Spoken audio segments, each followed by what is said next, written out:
Ternyata ini buayanya tertarik dengan telur. Pas dia baru mau caplok ini telur, jadi itu kan rahangnya begini. Dia mau caplok ini telur, ini tali lesung sudah masuk. Saya tarik seperti di film-film.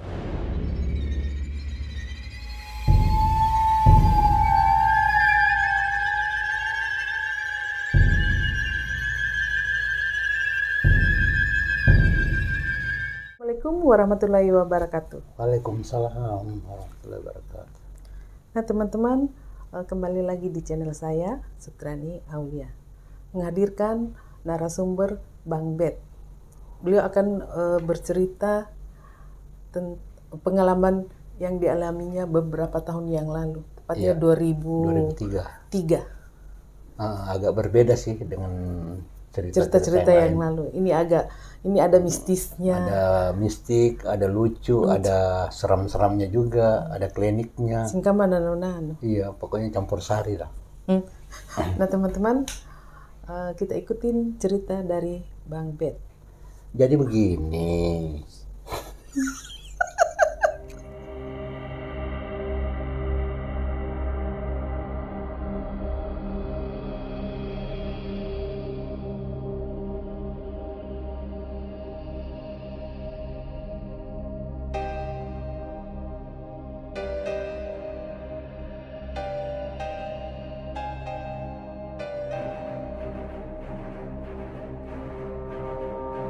Cerita ini saya alami dan saya melakukannya sendiri pada tahun 2003 pada saat masa-masa transisi setelah reformasi itu. Saya tinggal di satu perumahan itu boleh dikata masih letaknya jauh dari keramaian. Dia mengarah-arah ke pinggiran kota karena di sana itu ada pertemuan 3 saluran besar atau kanal. Di situ pertemuannya 3 itu yang menuju ke arah sungai besar, Sungai Talo namanya. Nah, saya kan di sana kanal, saking lebarnya kanal itu sudah hampir menyerupai dam, waduk, tapi dia berbentuk kanal. Di sana sering beraktivitas para pemancing, tapi malam hari, pancing malam. Jadi kami juga bersama teman-teman tetangga ikut mancing malam sampai begadang.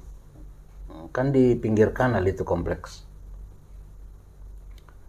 Setelah beraktivitas begitu, tiba-tiba kira-kira jam 2 pagi ya, saya mancing kebetulan sendiri. Ada sih yang lain cuma agak jauh ngumpul lagi main gaplek. Saya mancing sendiri. Nah, secara tidak langsung saya melihat benda bergerak di atas air seperti batang pohon. Jadi itu benda bergerak, dia menuju ke arah saya. Saya pikir batang pohon, tadinya saya diamkan, tapi lama-lama kok dia berputar lagi, dia ke arah ada anjing lagi di pinggir kanal juga, dia ke arah itu. Nanti pikir-pikir, jadi saya senter. Pas saya senter, matanya kelihatan. Dalam hati saya, jangan-jangan buaya ini. Iya. Ternyata tambah dekat, tambah jelas. Wah, ini buaya 2 meter. Buaya tengah malam ini. Saya tidak berpikir bahwa ini makhluk gaib atau barang-barang apa. Saya cuma pikir memang ini buaya. Karena konon kabarnya di seberang itu, di sungai seberang itu tempat pertemuan buaya-buaya, tapi menuju ke Sungai Talo ya.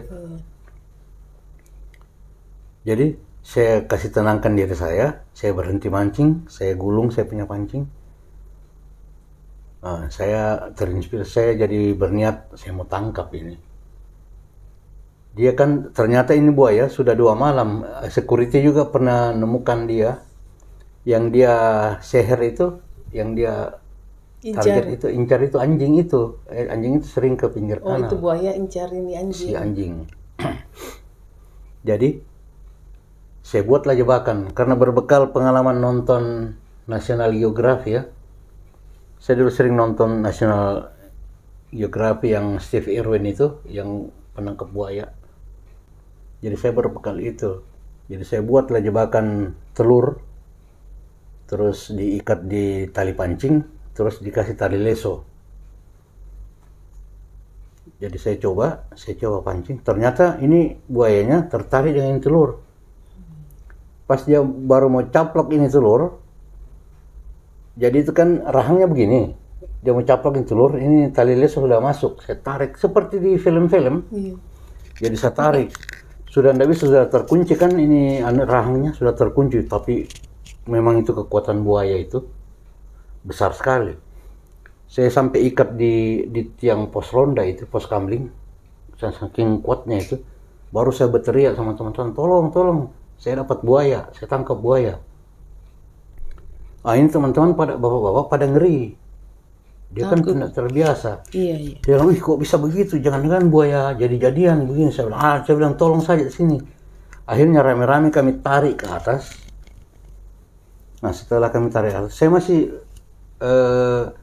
beraksi dengan yang saya tonton itu, yang saya tenangkan dia, lempar kain di atas di matanya, tutup, terus saya lompatin.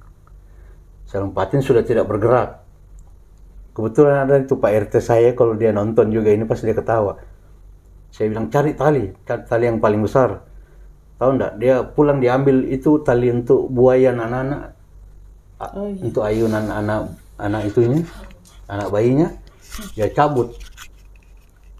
Jadi itu kita ikat kayak ikat sapi, ikat di lehernya. Ikat di lehernya begini. Setelah itu, saya tungguin buaya, saya begadang, terpaksa saya begadang tunggu ini buaya sampai pagi. Saya berpikir mau diapa ini buaya, saya juga bingung mau diapakan ini buaya ini. Dia, yang jelas dia sudah tertangkap, sudah tidak bisa goyang, sudah diikat kan. Baru tidak dikirim ke penangkaran buaya. Begitu. Rencananya paginya begitu. Rencana pagi kita mencari tahu di mana sih yang penangkaran buaya ini. Karena kan kalau di situ dia berbahaya, bisa-bisa orang yang dia caplok. Jadi sempat masuk TV saya waktu itu, paginya. Heboh memang itu di lingkungan situ. Berbekal dari pengalaman nonton, kebiasaan nonton National Geography, jadi saya praktekkan, akhirnya saya berhasil. Ternyata memang. Nah, setelah tiba pagi, banyak orang lalu lalang. Jadi saya berpikir begini, daripada ini lebih baik carikan dia untuk pembeli makanannya kan. Jadi saya pulang ambil ember kecil, saya taruh di kursi. Buka donasi ceritanya. Jadi saya tulis sedekah buat buaya, buat beli telur buaya, telur ayam untuk dikasih makan buaya. Tidak sampai setengah jam penuh itu ember, penuh uang kertas, uang apa semua. Ada yang bawa telur setengah kilo. Jadi saya bilang, waduh, lama-lama saya yang kenyang ini. Ini banyak sekali kan. Orang takut-takut dia, maksudnya dia tolak bala, dia ngasih duit. Sampai dia pesan begini, saya kasih saya belikan ini, kasih tolak bala buat buaya, semoga keluarga saya baik-baik saja begini. Ya saya bilang, ini orang berpikir, kenapa sampai berpikir begitu? Padahal ini buaya makhluk ini, binatang melata. Dia pikirnya buaya jadi-jadian, macam-macam lah timbul persepsi di situ, timbul komentar bahwa ini adalah kembarnya ini, kembarnya itu, kembarnya ini. Saya bilang, tidak ada Pak, ini tetap buaya. Tidak ada urusannya dengan yang lain-lain. Akhirnya siang hari saya kumpulin itu duit.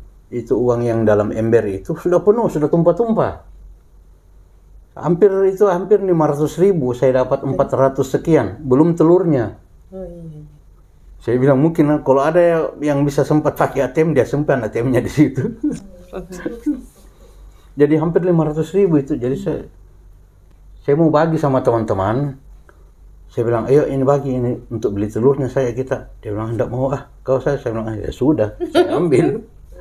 Jadi saya ambil, saya belikan telur 1 rak. Jadi 1 rak tidak sampai 100.000 kan. Jadi sisanya itu saya pakai traktir orang-orang situ, beli apa, bikin kopi, bikin apa. Akhirnya mereka, wah lagi ulang tahun nih. Saya bilang, bukan, ini hasil uang tabungan buaya ini. Nah, tiba-tiba setelah kejadian itu makin rame itu di lingkungan itu. Bahwa saya sudah terkenal bahwa ada orang menangkap. Bukan, dia bilang ada krokodil Dundee. Krokodil Dundee itu di sana, di Puri namanya. Ada bapak-bapak yang tukang tangkap buaya. Saya terkenal itu sampai berapa radius itu. Orang dari kota pada datang. Sampai stasiun TV ada berapa itu, sampai dia abadikan saya. Jadi saya juga ngomong, saya bilang saya tangkap begini sesuai dengan yang saya nonton. Tutorial yang saya nonton di YouTube, Steve Irwin itu cara menangkap buaya, cara memperlakukan buaya. Begitu. Jadi ini cerita sebenarnya ngeri-ngeri sedap juga. Karena saya temukan buaya ini tengah malam. Sudah pagi, sudah jam 2 pagi, dan saat saya sendiri. Tapi dalam pikiran saya tidak pernah terbesit bahwa ini adalah buaya apa? Jadi-jadian, siluman apa? Yang saya tahu saya buaya, ya buaya. Tidak ada pikiran saya cuma takutnya kalau dia sergap orang. Padahal itu kira-kira 2 meter lagi tuh anjing dia dapat itu. Dia incar itu anjing. Sasarannya itu anjing. Untuk bukan kau dia ya, dia incar. Iya. Itu kan saya pawangnya. Bagaimana caranya? Dia buaya, saya cap buaya. Nah, jadi sering berputarnya waktu, ganti jam sampai sore. Tetap itu donasi masih terkumpul terus. Jadi saya bingung sendiri, saya mau diapain ini buaya, masa buaya terus kita mau urus ini. Kita tidak kerja lagi hanya urus buaya. Mau dilepas salah-salah, dia dilepasnya di sekitar situ juga. Jadi seharusnya dia memang ditempatkan di penangkaran. Saya sudah hubungi siapa-siapa, Pak, jaringan siapa yang bisa ini, ternyata belum ada yang tahu penangkaran buaya. Nah, tiba sebelum maghrib, datanglah ada petugas dari pintu air seberang. Dia datang naik perahu itu. Dia nanya, mana buayanya yang di sana? Itu buaya dari seberang itu lolos ke sini, dari cek dam di seberang itu. Tidak ada yang berani ngomong-ngomong. Pas saya bilang, Pak, ini buaya saya mau kirim ke penangkaran. Dia bilang, jangan, itu buaya di sebelah itu. Buaya yang dicek dam di kanal sebelah, dia lolos ke sini waktu pas air pasang katanya. Saya bilang, bagaimana Pak, bahaya nih kalau dia ndak kalau dia ini bukan, jangankan anjing, orang saja bisa dia santap ini. Kan ini 2 meter Pak, besar. Jadi sempat saya berdebat sama itu petugas. Akhirnya dia kasih pemahaman warga di situ, termasuk saya. Dia bilang, percaya sama saya Pak, ini buaya lepas, bukan buaya Pesugihan. Ini dari kecil dia sudah di seberang, di cek dam seberang. Akhirnya dengan berat hati saya kasih kembali itu buaya. Jadi dia itu petugas tinggal enak, dia bawa dengan tali-talinya sekalian. Tali buaya itu aman minta. Aman. Jadi dia pakai perahu itu kan, dia seret begini kayak orang seret kambing. Padahal di buaya yang dia seret ini. Nah, selesai itu saya mulai heboh saya terkenal. Banyak orang datang minta doa. Dipikir saya ini dukun buaya apa, dukun tangkap buaya. Datang, Pak, tolong Pak, bagaimana saya lihat tangannya. Saya bilang, kenapa dengan tanganmu? Bapak kan bisa tangkap buaya. Saya bilang, kau sembarang. Sampai 3 hari itu saya mengalami nasib keberuntungan. Beruntung kenapa? Karena ada yang bawa pisang, buah-buahan, kue-kue tradisional, kue kampung, lilin merah itu, orang sini bilang taibani, sama kelapa. Ada yang bawakan sesajen. Saya bilang, dia pikir saya ini buaya, turunan buaya mungkin. Tapi saya ambil saja. Saya lihat, taruh saja di pos ronda, taruh. Dia bilang, Pak, doakan saya selamat Pak ya. Semoga tidak turunan saya begitu. Saya bilang, Pak, ini buaya asli Pak, bukan buaya turunan. Ini binatang melata. Itu sudah diambil juga anu. Tapi Pak, tidak sembarang katanya orang yang bisa tangkap buaya tengah malam begitu. Saya bilang, kebetulan saja Pak, karena saya rajin nonton National Geography, saya belajar di situ, saya praktekkan, tapi saya berhasil. Baru media sadar bahwa Bapak ini sebenarnya bukan anu. Saya bilang, saya tidak punya apa-apa Pak, saya bukan pawang-pawang, saya tidak ngerti. Saya bilang, doa saya yang saya tahu doa makan. Tapi kok sempat juga dapat donasi itunya. Ya, itu yang beruntungnya, saya dapat donasi, saya dapat buah pisang. Orang-orang pada takut. Saya bilang, kenapa mau takut-takut? Itu kalian terlalu ortodoks ya. Kalian terlalu ortodoks. Apa hubungannya ini semua? Dia bilang, enggak bahaya makan sajen. Saya bilang, apa bahayanya? Saya kasih contoh, sini saya makan sajen di mukanya. Rokok, ada rokok ya, saya merokok. Buktinya kan saya enggak apa-apa. Akhirnya mereka bilang, iya boleh juga ya, saya makan. Itu kalau bapak lihat ini, pasti dia ketawa ini. Yang tetangga saya nih, bekas tetangga saya, pasti dia ketawa.